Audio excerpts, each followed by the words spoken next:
Hello students, welcome to my channel Gautam की class. तो आज हम डिस्कस करने वाले हैं यूजी थर्ड सेमेस्टर के इंग्लिश के क्वेश्चन पेपर के बारे में, जो कि आपका एग्ज़ाम हुआ था दिसंबर 2023 को। ब्रिटिश एंड अमेरिकन ड्रामा का यहाँ पर आपका पेपर कोड है A040301T। तो आज हम इस क्वेश्चन पेपर का फुल सॉल्यूशन देखने वाले हैं, तो बने रहिए वीडियो के अंत तक। वीडियो में आगे बढ़ने से पहले यदि आप हमारे चैनल पर नए हो तो सब्सक्राइब जरूर करें, जिससे आपको हमारी आने वाली न्यू नोटिफिकेशन समय पर मिलती रहे। तो आइए बिना टाइम वेस्ट की वीडियो को स्टार्ट करते हैं। यहाँ पर सेक्शन ए में आपके very short answer type questions पूछे जाएंगे। यहाँ पर आपको सभी क्वेश्चन के आंसर देने होते हैं। 5 प्रश्न आपसे पूछे जाते हैं, प्रत्येक प्रश्न 3 अंक का होता है। तो यहाँ पर आपका फर्स्ट क्वेश्चन पूछा गया था, write a note on farce, यानी प्रहसन पर एक टिप्पणी लिखिए। प्रहसन का अर्थ होता है कि प्रसन्नतापूर्वक हंसना। आपको इस पर एक टिप्पणी लिखनी है। यहाँ पर इसका आंसर हो जाएगा इन फार्स, यानी प्रहसन में। We may not get the best type of humour, हमें प्राय अच्छे हास्य की प्राप्ति नहीं होती है। Nor does it appeal to refined audiences, और न ही दर्शक दीर्घा के लोगों को रुचिकर लगता है। इट इज रफ, यानी यह रूखा है। Crude almost elemental in its desire to evoke laughter, अपरिष्कृत और गुणविहीन होता है जो दर्शकों को हंसाने का प्रयास करता है। इन फार्स, यानी प्रहसन में। लाफर is mainly evoked by physical action, absurd situations and poor plot constructions। अधिकांशतया हंसाने की क्रिया शारीरिक हाव भावों, ऊटपटांग स्थितियों और कमजोर कथानक के द्वारा की जाती है। The situation in a farce are exaggerated and very often impossible, as a husband perishing his wife's chastity and while her lover is hiding under the bed। प्रहसन में स्थितियों को अतिशयोक्तिपूर्ण ढंग से दिखाया जाता है और प्राय असंभव परिस्थितियों को दर्शाते हुए, जैसे कि पति अपनी पति के पतिव्रता होने को मानता है जबकि पत्नी का प्रेमी पलंग के नीचे छिपा हुआ है। But an element of farce can be found even in a number of better comedies, restoration comedies and even in the comedies of Shaw. लेकिन अच्छे सुखांत नाटकों, रेस्टोरेशन कॉमेडीज यहाँ तथा यहाँ तक कि शो के सुखांत नाटकों में भी प्रहसन का एक तत्व पाया जाता है। तो इस प्रकार से आप इसका आंसर लिख सकते हैं। नेक्स्ट यहाँ पर discuss theatre of absurd as a type of play. यहाँ पर थिएटर ऑफ एब्जर्ड का अर्थ होता है बेतुकापन का रंगमंच, यानी आपको बेतुकापन के रंगमंच की चर्चा करनी है एक नाटक के रूप में। The theatre of the absurd is a movement made up of many diverse plays, most of which were written between 1940 and 1960। यानी थिएटर ऑफ द एब्जर्ड एक आंदोलन है जो कई विविध नाटकों से बना है, जिनमें से अधिकांश 1940 और 1960 के बीच लिखे गए थे। Martin Esslin coined the term the theatre of the absurd in his 1960 book of the same name. यानी मार्टिन एसलिन ने 1960 में इसी नाम से लिखी अपनी पुस्तक में the theatre of the absurd शब्द गढ़ा था। Theatre of the absurd explored through a dramatic lens the central idea that life was inherently meaningless and humans were fundamentally incapable of controlling their fates in an uncaring universe। यानी theatre of the absurd ने नाटकीय दृष्टिकोण से इस केंद्रीय विचार की खोज की कि जीवन स्वाभाविक रूप से अर्थहीन है और मनुष्य इस बेपरवाह ब्रह्मांड में अपने भाग्य को नियंत्रित करने में मूल रूप से असमर्थ है। इस प्रकार से इसका आंसर लिख सकते हैं। इसके बाद नेक्स्ट यहाँ पर what do you mean by circumlocution. यहाँ पर सर्कमलोक्यूशन का अर्थ होता है वाक्चक्र या कपटपूर्ण बातें। तो आपको इसका अर्थ लिखना है कि इसका अर्थ क्या होता है।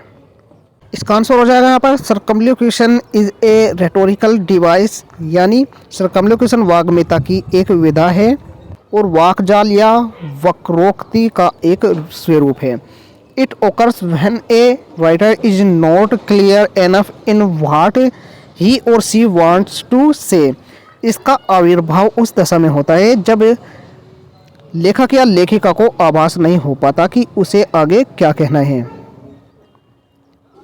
His or her descriptions might be ambiguous or uncertain। यानी ऐसी स्थिति में उसका विवरण उलझाव भरा हो जाता है जिसमें अनिश्चितता का पुट रहता है। Some elements of circumlocution include being unable to find the right words to say something, trying to avoid using offensive word or offensive someone। यानी सर्कमलोक्यूशन की विधा में सही शब्दों के चयन का भाव होता है।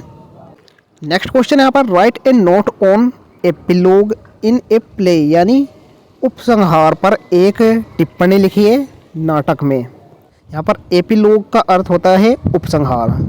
तो आइए इसका आंसर देखते हैं। इसका आंसर हो जाएगा यहाँ पर epilogue is a piece of writing at the end of a work of literature which brings closure to the work. यानी एपिलोग या भरतवाक्य लेखन का एक भाग होता है जिसको साहित्यिक कृति के अंत में दिया जाता है। इसी के साथ सृजन कार्य का समापन हो जाता है। इसके बाद यहाँ पर नेक्स्ट क्वेश्चन है describe the function of nemesis in a play. यहाँ पर नेमेसिस का अर्थ होता है बदला या प्रतिशोधात्मक। इसे हम इस प्रकार से भी कह सकते हैं कि दास्ता। इसके तीन अर्थ हो जाते हैं, दास्ता, प्रतिशोधात्मक और बदला। तो आपको इसके कार्यों के बारे में लिखना है एक नाटक के रूप में। इसका आंसर हो जाएगा यहाँ पर the main function of nemesis in a literary work is to establish grounds for poetic justice. Nemesis acts as a source of punishment for hubristic and wicked characters on universal moral grounds. यानी किसी साहित्यिक लेखन के अंतर्गत nemesis या प्रतिशोधात्मक न्याय के द्वारा नीरक्षीर विवेक वाले न्याय की स्थापना की जाती है। अधिक दंभी और दुष्ट पात्रों को प्रताड़ित करने के निमित्त नेमेसिस कार्य करता है जिसका आधार सार्वभौमिक नैतिकता होती है। Wicked and evil individuals should be penalised for their evilness. दुष्ट और गलत प्रकृति के लोगों को उनकी दुष्टता के लिए दंडित किया ही जाना चाहिए। इस प्रकार से इसका आंसर हो जाएगा। इसके बाद नेक्स्ट देखते हैं। यहाँ पर आपका सेक्शन भी आ जाता है जिसमें आपके शॉर्ट आंसर टाइप क्वेश्चन पूछे जाते हैं। इसमें आपके 3 प्रश्न दिए होते हैं जिनमें से केवल आपको 2 प्रश्न ही करने होते हैं। प्रत्येक प्रश्न यहाँ पर 7.5 अंक का होता है। इनका आंसर आपको 200 शब्दों में लिखना होता है। तो यहाँ पर फर्स्ट क्वेश्चन देखते हैं। क्वेश्चन नंबर 6 है आपका what do you mean bye मेलाप्रोपिज्म, justify with examples. यहाँ पर मेलाप्रोपिज्म का अर्थ होता है शब्द का हास्यास्पद प्रयोग, यानी हंसी के रूप में शब्द का प्रयोग करना। इसको आपको एग्जाम्पल के साथ दिखाना है। इसका आंसर हो जाएगा a malapropism is an incorrect word that sounds like the correct one often to comedic effect. यानी मेलाप्रोपिज्म एक गलत शब्द है जो अक्सर हास्यप्रद प्रभाव वाला सही शब्द लगता है। In many cases, the malapropism will have the same number of syllable and metric pattern and be the same part of speech as the correct word। कई मामलों में कुप्रथा में यानी मेलाप्रोपिज्म में अक्षरों की संख्या और मेट्रिक पैटर्न समान होंगे और भाषण का हिस्सा सही शब्द के समान होगा। यहाँ पर इसके कुछ मैंने एग्जाम्पल दिए हैं, आप इन्हें पढ़ सकते हैं, नोट कर सकते हैं। यदि आपके एग्जाम में पूछा जाता है तो आप एग्जाम में लिख सकते हैं।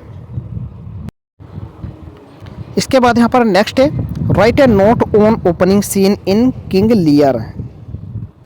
यहाँ पर इसका अर्थ हो जाएगा किंग लियर एक नाटक है, आपको इसके शुरुआत के सीन के बारे में एक टिप्पणी लिखनी है।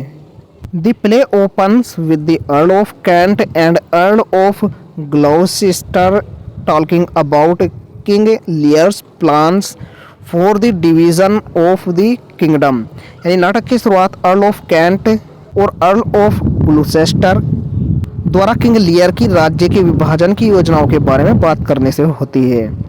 Kent meets Gloucester's illegitimate son Edmund and learns he is a year younger than Edgar Gloucester's son by order of law। यानी कैंट ग्लूसेस्टर के नाजायज बेटे एडमंड से मिलता है और उसे पता चलता है कि वह ग्लूसेस्टर के कानून के अनुसार बेटे एडगर से 1 साल छोटा है। इस प्रकार से आपको इसका आंसर लिख देना है। नेक्स्ट क्वेश्चन यहाँ पर, discuss the drama of ideas and it's social implications. यानी ड्रामा ऑफ आइडियाज़ और इसके सामाजिक उद्देश्य का विवरण दीजिए।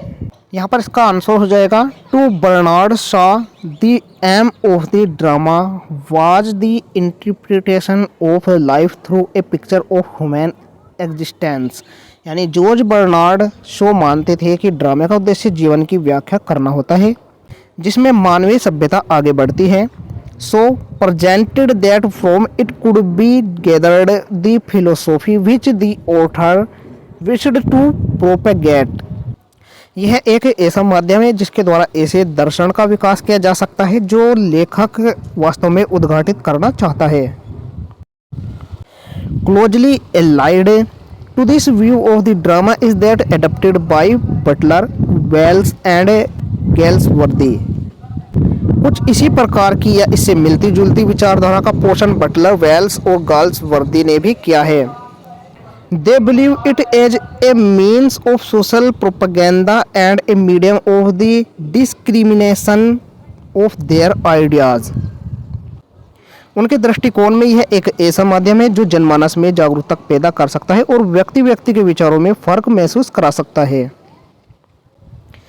They stand on such contemporary problems as religion, shifting social values and family life। धर्म में आस्था, सामाजिक मूल्यों में प्रभाव, पारिवारिक जिंदगी में बदलाव ऐसे ही बिंदु हैं जो समसामयिक समस्याओं में शामिल किए जा सकते हैं। तो इस प्रकार से आप इसका आंसर लिख सकते हैं। इसके बाद यहाँ पर सेक्शन सी आ जाता है जिसमें आपके लॉन्ग आंसर टाइप क्वेश्चन पूछे जाते हैं। इनमें से आपको केवल 3 प्रश्नों का उत्तर देना होता है और यहाँ पर आपको 5 प्रश्न देखने को मिलते हैं। इन सभी क्वेश्चन को मैं केवल आपको पढ़कर बताऊंगा। इन सभी क्वेश्चंस के आंसर हम नेक्स्ट वीडियो में देखेंगे। तो यहाँ पर 9 क्वेश्चन आपका पूछा गया था, draw a character sketch of Cordelia. 10th question है, comment on Shaw's treatment of love and war in the play Arms and the Man. 11th question है, make a critical analysis of the play the Stoops to Conquer. 12th question है, discuss the significance of 4 tempters in the play Murder in the Cathedral. 13th question है यहाँ पर, write a detailed summary of the play the Prince. यह है आपका 2023 का question paper था। इसके कुछ प्रश्नों के मैंने आंसर बताए हैं, कुछ का हम नेक्स्ट वीडियो में चर्चा करेंगे। आशा करता हूँ आपको ये वीडियो हेल्पफुल लगी होगी। वीडियो पसंद आए तो लाइक जरूर करें, चैनल पर नहीं तो सब्सक्राइब जरूर करें ताकि आपको हमारे आने वाली न्यू वीडियो नोटिफिकेशन समय पर मिल सके। मिलते हैं ऐसी न्यू वीडियो के साथ, तब तक के लिए बाय बाय, टेक केयर।